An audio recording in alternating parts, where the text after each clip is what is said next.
Ohayo gozaimasu. Magandang umaga sa inyo guys. Guys, alas 8:30 pa lang dito ngayon sa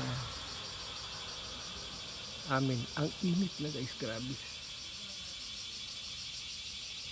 Pag lumabas ka, grabe ang init guys. Walang hangin. Tirik na tirik ang araw. Kasi summer ngayon dito, tapos ang araw pa guys.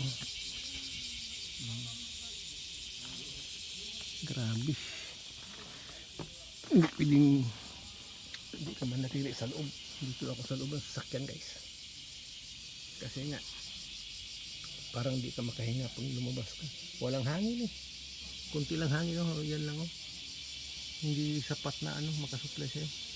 Kaya mas mabuti man dito sa loob ng sasakyan. Hindi ka mag-aircon.